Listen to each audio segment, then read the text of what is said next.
এ বছরের এসএসসি ও সমমান পরীক্ষায় প্রায় ৬ লাখ শিক্ষার্থী অকৃতকার্য হওয়াকে কেন্দ্র করে বাংলাদেশ ইসলামী ছাত্র শিবিরের কেন্দ্রীয় দপ্তর সম্পাদক সিবগাতুল্লাহ সিবগা এক আবেগঘন বার্তা দিয়েছেন। তিনি এই ব্যর্থতার পেছনে শিক্ষা ব্যবস্থার নানা অসঙ্গতি ও আগের প্রশ্ন ফাঁস সংস্কৃতিকে দায়ী করেছেন।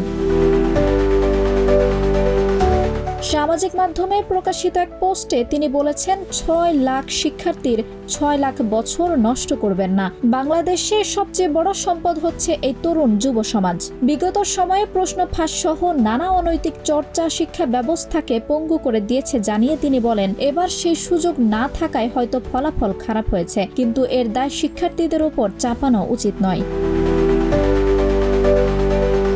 সিবগাতুল্লাহ সিবগা উল্লেখ করেন, ব্রুনেই বা মালদ্বীপের মতো অনেক দেশের জনসংখ্যাও ৬ লাখ নয়, অথচ আমাদের দেশে এক বছরে এতজন শিক্ষার্থী অকৃতকার্য হয়েছে, যা অত্যন্ত উদ্বেগজনক। তিনি বলেন, কেউ কেউ হয়তো কোনো দুর্ঘটনার কারণে পরীক্ষায় অংশ নিতে পারেননি, আবার অনেকেই মাত্র একটি বিষয়ে ফেল করেছে, অথচ অন্য বিষয়গুলোতে পেয়েছেন A+।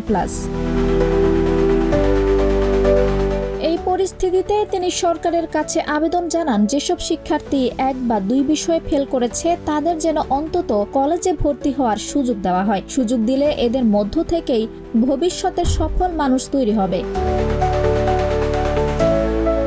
শিক্ষার্থীদের উদ্দেশ্যে তিনি আশাবাদ ব্যক্ত করে বলেন, আজ যারা হোঁচট খেয়েছে তারাই একদিন অনন্য কিছু করে দেখাবে। তিনি শিক্ষা ব্যবস্থায় সহানুভূতিশীল, বাস্তবভিত্তিক এবং ছাত্র বান্ধব নীতির আহ্বান জানান।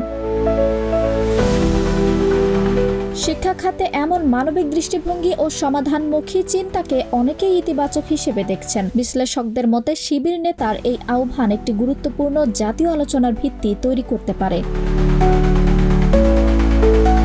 আঞ্জুম হক আরবি, প্রজন্ম 24।